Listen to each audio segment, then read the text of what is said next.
Hi, I'm Shane at the Drum Center of Portsmouth in Portsmouth, New Hampshire. We are on the web at drumcenter.com. We are the largest independently owned drum store in the world, and the drums and cymbals and hardware that you see in this video will be available for purchase in the links below. Today we have something really cool to talk about. Are you ready for story time, kids? Let's go to Japan.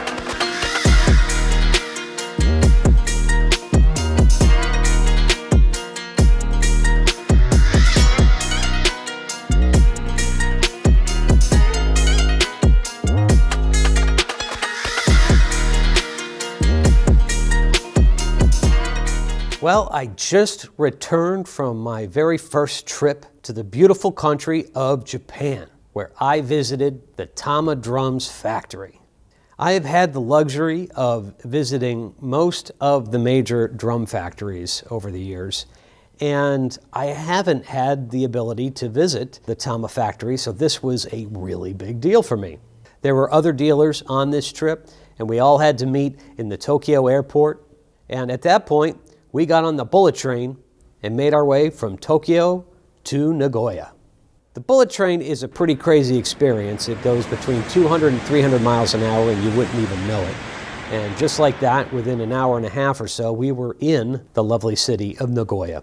So we had a lot of fun at the hotel getting ourselves settled, and we went out for our first traditional Japanese meal. The food there is crazy and it is awesome. As you can see here by this Japanese mackerel getting scorched with a blowtorch. The next day, we woke up fresh and we went to the Tama factory. And it is a lovely facility. And something that I really want to touch upon before I really get into the nitty-gritty of this is that, like us, they are still a family-run company. Yes, they are an enormous drum manufacturer, but they are also a family-run company. When we first got to the facility, they presented us with these lovely jackets. Now, this is what the crew at the factory wears. So they have the pants, the whole get-up, but they gave us these honorary jackets. So I created my own honorary job at the factory. I put myself in charge of hand-hammering all of the wood shells. This gentleman, he is cutting all of the individual plies one by one. One thing that Tama does when they form their shells, each ply is cut at a diagonal seam. Now, they're not the only ones to do this. Yamaha also does this. The theory is if you have a straight butt end on a ply, that gives it opportunity to have air escape. And so if it's a diagonal seam, that really prevents the air from leaving. And then each subsequent ply in the shell is going to have the seam slightly off from the original one. The shell molding process is always fun for me to see. It's like putting cookies into the oven and then watching them come out. After that, the shell goes through the sanding process. What that does is it gives it a nice smooth surface and ready for lacquer.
One of the most intensive and expensive parts of manufacturing a drum shell is the application of reinforcement hoops.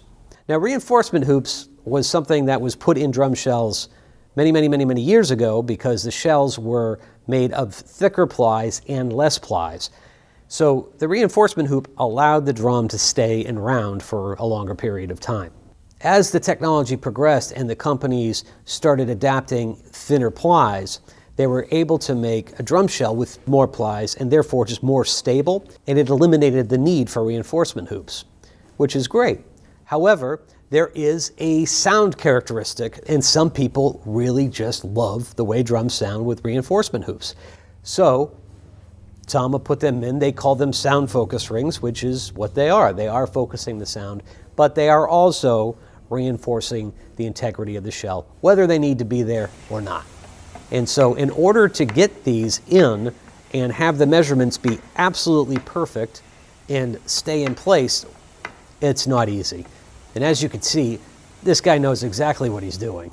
One of the things you might find really exciting, and I could say it was exciting for me to see because I haven't seen this done in a drum factory yet, is how they handle the inlay that goes on the outside of the shell.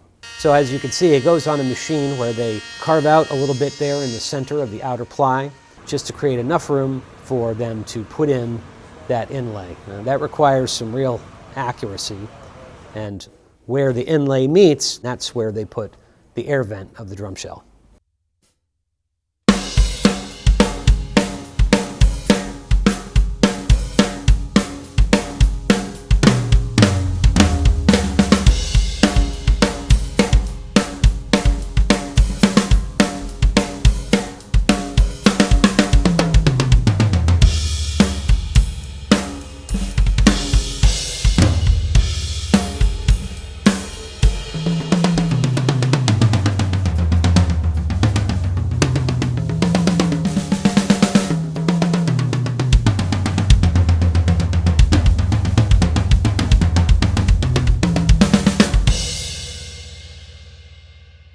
And then there's the lacquering process. This is also one of those things that always excites me. I love watching fresh paint go on a drum shell. It gets a coat of lacquer, and then it has to dry. It gets sanded down, and then another coat of lacquer goes on, and that process can go up to at least 12 times depending on the finish. It's a very intensive process. And I have to say that the gentleman that you see painting this drum shell was really just so incredibly talented and so incredibly proud of the work that he did. It was really cool to see. This craftsman is wiping down the inside of the shell. It looks like he's cleaning it. He's actually applying vegetable oil to the inside of the shell. Every one of their shells gets this treatment inside the factory. The buffing machines are also very advanced, and there is a lot of buffing involved to make sure that these drums look as good as they do. They have a machine that automates the process of drilling the holes in the shell, because when you think about it, if there's any place you can screw up, it is in putting the holes in the shell. You would not want to make that mistake, because at that point it is just scrap wood. And here you can see the final quality control where this gentleman is putting the sticker on the inside of the shell. And as we are wandering around the factory, there are just dozens and dozens of these shells just ready to be finished or assembled, and it was just so beautiful to look at. It was like artwork. There's something I haven't gotten to yet, and this is a part of the process that I was asked to not film, and that was the bearing edge process.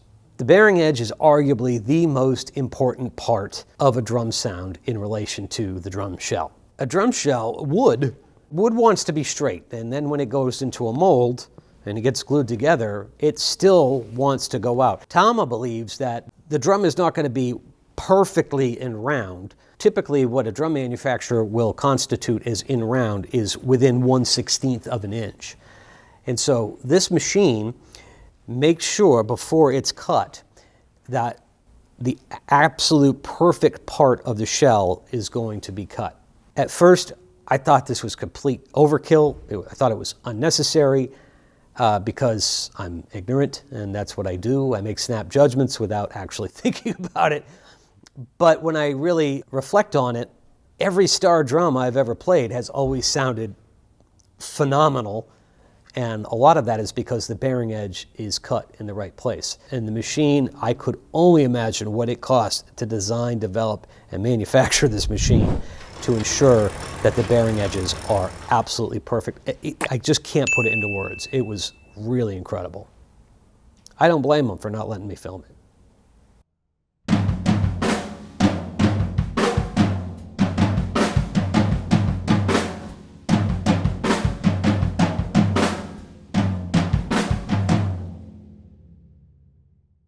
A lot of you may or may not know this. Tama for decades has used Evans heads on their drums.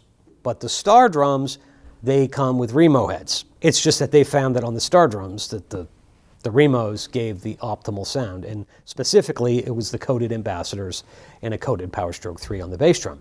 For those of you that are familiar with Remo heads, one of the things about Remo that people love or hate, depending on who you ask, is that you can't really just put a Remo head on a drum and expect it to respond the way you want. There is a seating process that's involved. Well, guess what this guy's job was?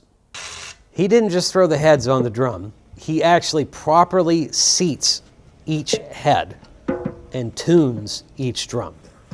That really made me chuckle, because it took a long time for him to just put two heads on this one 10-inch tom. But it sounded great at the end. The final part of this process we can file under the overkill but unnecessarily awesome folder, the box process. They burn their logo into the box. What Tama wants for you is when you purchase a Star drum, they want you to have this box that has the love and care that is equal to that of the drum itself. Not totally necessary, it is a shipping box, but it's a nice touch. If there's a real takeaway that I have from this entire visit, it really occurred to me that I was witnessing drum manufacturing at its highest level. There really is something special that they're doing at this facility. These are absolutely beautiful musical instruments, and it just felt like a real privilege just to be there and see them be made like this. And we saw some other cool things too out of this trip. Some special edition Star Classic Walnut Birch kits, but also some Star Reserve. Each of their people that paint the drums were tasked with doing a wild custom one-off finish. And because there were 6 dealers on this visit, they made, I believe 6 drums, and so we each got to pick one. And I picked Fall Foliage. What he was going for was, they showed a picture of the drum and a picture of the foliage of Japan in the autumn, and he really nailed it. So this is a gorgeous, gorgeous drum, only getting one. And there'll be some other things too that we'll be talking about in the future. So I really hope that this was enjoyable for you to see the process through my eyes and how I saw it, and gives you a little bit more insight into how these drums are made. And when you're upset about a 5 or 6 month wait to get them, maybe it'll make a little bit more sense that there are 17 people in this factory, and they work a full time, but they have weekends off, holidays off, and they need to service the entire global demand for Star drums. And they do it in a way that I think is incredibly special.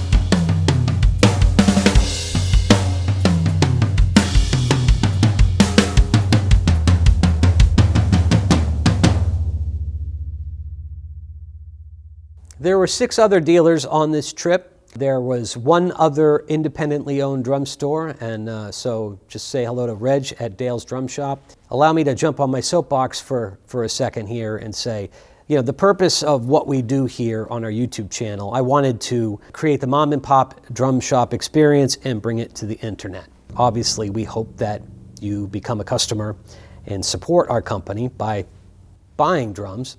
But if you choose not to for whatever reason, I can't encourage you enough to support independently owned drum stores, because we are the pulse of the industry and we have a direct line to the manufacturers. When you talk to people like us, your messages get relayed to the manufacturers, and this helps the entire industry create better instruments.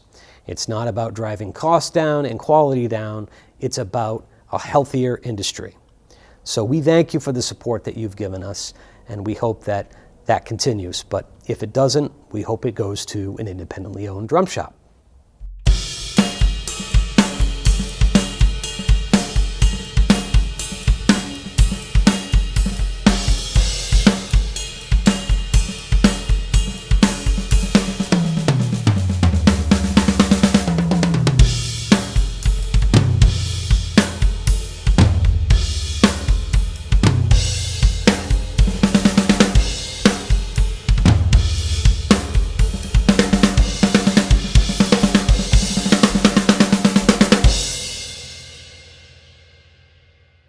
The kit that I am playing today is the Star Maple. The finish on this kit is stunning. It is Cerulean Blue Burst over Birdseye.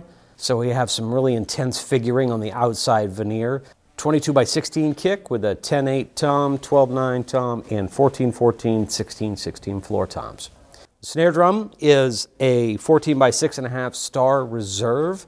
This is a hammered aluminum, so it is aluminum is a very dry shell, but with the brass hoop, it gives a little bit of a sparkle, very dynamic. Cymbals that I'm using are the Sabians. This is the Fierce Crash 19. This thing is beautiful. Oh my God, this cymbal sounds great. Very buttery. Raw Bell Dry Ride. This is a staple ride cymbal in Sabian's lineup. If there's this like one do-all kind of cymbal, this will do it for just about any style of music.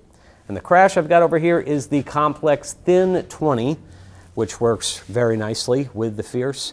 And to top it off on the hi-hats, I've got the Free Cats. Let us know what you feel in the comments below, and I hope you enjoyed this video. And I hope you enjoyed this Star kit. Allow me to remind you to click the subscribe button, and please click the bell so that you get notified when we post new videos like this. And thanks for the support.